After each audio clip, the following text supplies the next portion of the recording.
हमने हमारी चोरी किया हुआ पैसा वापस आना चाहिए कि नहीं आना चाहिए? ये काला धन वापस आना चाहिए। ये चोर लुटेरों से एक एक रुपया वापस लेना चाहिए। इस रुपयों पर जनता का अधिकार है कि नहीं है? ये रुपया जनता के काम आना चाहिए।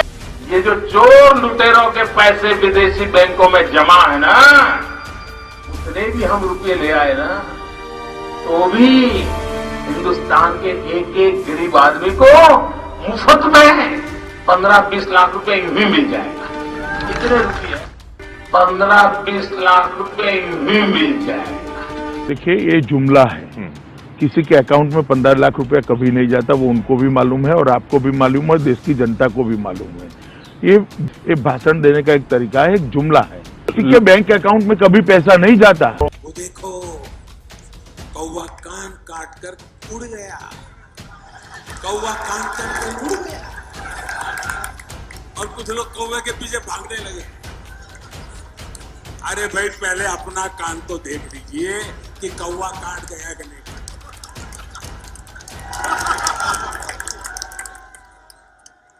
पहले ये तो देख लीजिए कि एनआरसी के ऊपर कुछ हुआ भी है क्या? झूठ चलाया जा रहा है। आप क्रोनोलॉजी समझ लीजिए। पहले सीएबी आने जा रहा है, सीएबी आने के बाद एनआरसी आएगा और एनआरसी सिर्फ बंगाल के लिए नहीं आएगा, पूरे देश के लिए आएगा। मेरी सरकार आने के बाद 2014 से आज तक मैं 130 करोड़ देशवासियों को कहना चाहता हूं, कहीं पर भी एनआरसी शब्द पर कोई चर्चा नहीं हुई, कोई बात नहीं हुई। सबसे पहले हम सीएबी के माध्यम से आए हुए सारे हिंदू, सिख, बौद्ध, जैन, क्रिश्चियन शरणार्थियों को यहां नागरिकता देंगे। उसके बाद एनआरसी को हम अमल में लाने वाले हैं। एनआरसी को मुझे बताओ, ये जो घुसपैठिए आए हैं उनको निकालना चाहिए या नहीं निकालना चाहिए? बोलो, निकालना चाहिए या नहीं निकालना? सिर्फ सुप्रीम कोर्ट ने जब कहा तो सिर्फ आसाम के लिए करना पड़ा। क्या बातें कर रहे हैं? झूठ फैलाएगा। चुनावी घोषणा पत्र में हमने देश की जनता को वादा किया है, न केवल आसाम, देश भर के अंदर नेशनल रजिस्टर ऑफ सिटीजन्स को हम लेकर आएंगे और देश के नागरिकों का रजिस्टर बनेगा। इसके अलावे बाकी के लोगों के कानूनी प्रक्रिया के हिसाब से हम आगे कार्रवाई करेंगे। और रुपया आज अस्पताल में जीवन और मृत्यु के बीच खड़ा हुआ। या तो रुपया नीचे गिरता है तो दूसरे दिन कांग्रेस की इज्जत नीचे गिरती है। मैं शासन में बैठा हूं, मुझे मालूम है इस प्रकार से रुपया इतनी तेजी से गिर नहीं सकता। क्या कारण है हिंदुस्तान का रुपया पतला होता जा रहा है? ये जवाब देना पड़ेगा आपको। देश आपसे जवाब मांग रहा है। लेकिन अब वक्त बदल चुका है। नरेंद्र मोदी देश के प्रधानमंत्री बन चुके हैं और अब वो डॉलर के मुकाबले रुपए की गिरावट पर कुछ नहीं बोल रहे। देश पीएम मोदी के विचारों का इंतजार कर रहा है, लेकिन अभी तक वित्त मंत्री की तरफ से भी कोई बयान नहीं आया। भाइयों बहनों, मैं पूछना चाहता हूं, ये विश्वासघात है? ये विश्वासघात करने वालों को सजा दोगे? ये विश्वासघात वालों को उखाड़ के फेंक दोगे?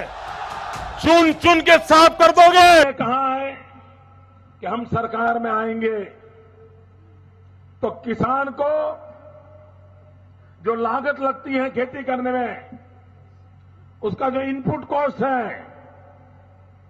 बीज होगा, पानी होगा, बिजली होगी, खाद होगा, दवाइयां होगी, मजदूरी होगी, जितना भी प्रकार का उसका खर्चा होता है, उस खर्चे का हिसाब लगाया जाएगा। उसके ऊपर 50% मुनाफा जोड़ दिया जाएगा और जो बनेगा वो सपोर्ट प्राइस होगी। अब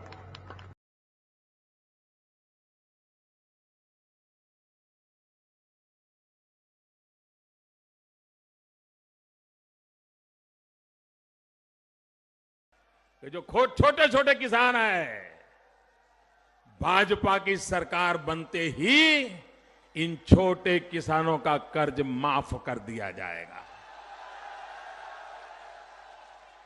मैं भी उत्तर प्रदेश का सांसद हूं। सांसद के नाते मैं उत्तर प्रदेश की जनता को कहता हूं, जो उत्तर प्रदेश में नई सरकार बनेगी भाजपा की, सबसे पहला काम ये किसानों का मैं करवा के रहूंगा, वो मैं आपको वादा करता हूं।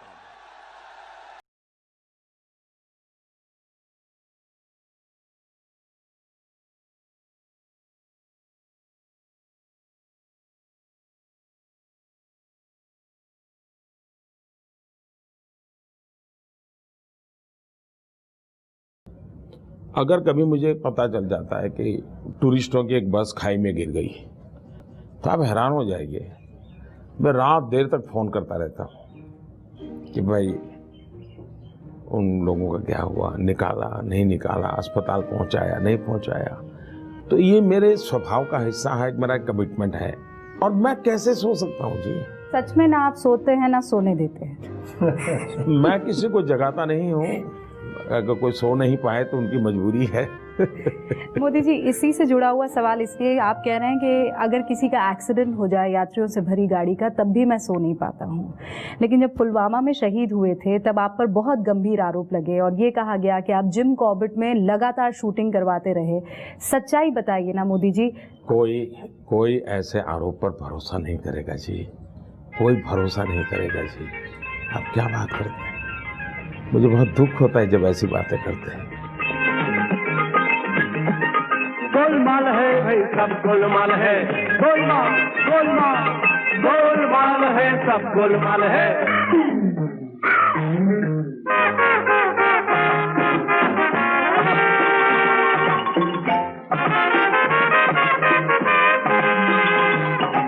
मेरा तो रूटीन कार्यक्रम था उत्तराखंड में, तो मैं तुरंत बाय रोड और घंटों तक, और उस दिन बहुत बारिश थी, मैं तुरंत बरेली आया वहां से हवाई जहाज पकड़ने के लिए। रास्ते में एक स्थान आया तो मैं वहां उतर के फिर से एक बार रिव्यू किया सारी स्थिति का, जो भी इंस्ट्रक्शन देना चाहिए था वो दिया, फिर मैं भागा और फिर मैं आया। गोलमाल गोलमाल गोलमाल है, सब गोलमाल है। तो शांति से जरा थोड़ी देर बैठिए और सोचिए, अगर हम करें तो करें क्या, बोले तो बोले क्या। वाह मोदी जी, वाह वाह वाह। आप क्या बात करते हैं? मुझे बहुत दुख होता है जब ऐसी बातें करते हैं। आज हिंदुस्तान दुनिया का सबसे युवान देश है।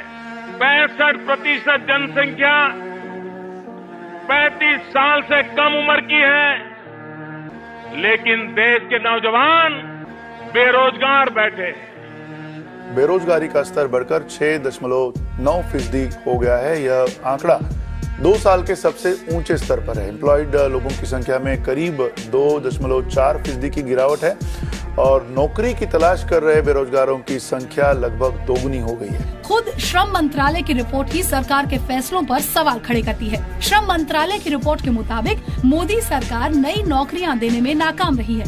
3 साल में नई नौकरियों के मौके 60% कम हुए हैं। लोकसभा के चुनाव में वादा किया था कि अगर हम सत्ता में आएंगे तो 1 करोड़ लोगों को रोजगार देंगे। वादा किया था, पूरी ताकत से बोलो, वादा किया था, वादा किया था, वादा निभाया। आप में कोई है भाई जिसको दिल्ली सरकार ने नौकरी दी हो? आप में कोई है जिसको दिल्ली सरकार ने रोजगार दिया हो? 2017-18 के साल में भारत में बेरोजगारी की दर पिछले 45 साल में सबसे अधिक है। लेकिन आपको उसके बाद यह बताया जाए कि जिस रिपोर्ट में यह बात है उसे भारत सरकार सार्वजनिक नहीं करने दे रही है, तब आपकी क्या प्रतिक्रिया होगी? अगर यह रिपोर्ट बाहर आती तो आप जान पाते कि 15 से 29 साल के युवाओं के बीच बेरोजगारी की दर 17.4 है। आमतौर पर 3% बेरोजगारी की दर ही बहुत होती है, लेकिन युवाओं में 17.4% बेरोजगारी की दर है। तो आप समझ सकते हैं कि जमीन पर क्या हालात होंगे। आपको रोजगार मिला, आपको नौकरी मिली। भाइयों बहनों, अगर मेरे नौजवान को रोजगार नहीं मिलेगा तो क्या होगा? पिछले दिनों centre for monitoring Indian economy यानी CMIE ने बेरोजगारी का डेटा पेश किया था, जिसमें कहा गया है कि बीते एक साल में यानी 2018 में करीब 1.10 करोड़ भारतीयों को अपनी नौकरियों से हाथ धोना पड़ा। इस सर्वे के मुताबिक भारत की आधी कामकाजी आबादी 2017-18 में किसी भी आर्थिक गतिविधि में योगदान नहीं दे रही थी। यहाँ के नौजवान की रोजी रोटी छीन ली गई है। भाइयों बहनों, कहाँ जाएगा मेरा नौजवान, कहाँ जाएगा? ये गरीब माँ का बेटा कहाँ जाएगा? किस देश में जाएगा? इससे भी ज्यादा आपको हैरान परेशान करने वाली बात यह है कि केंद्र और राज्य सरकार के विभागों में करीब 20 लाख पद खाली पड़े हैं, लेकिन सरकार को इन्हें भरने की सुध ही नहीं है। देश में पुलिसकर्मियों के करीब 5.5 लाख पद खाली हैं, शिक्षकों के करीब 5.25 लाख पद खाली हैं। इनमें से करीब 4 लाख पद तो सिर्फ प्राथमिक स्कूलों में ही हैं। भाइयों बहनों, मैं पूछना चाहता हूं, क्या ये विश्वासघात है? ये विश्वासघात है? ये विश्वासघात है? ये विश्वासघात करने वालों को सजा दोगे? ये विश्वासघात करने वालों को सजा दोगे? ये विश्वासघात वालों को उखाड़ के फेंक दोगे? चुन चुन के साफ कर दोगे? एक ही काम, झूठ बोलो, झूठ बोलो, झूठ बोलो।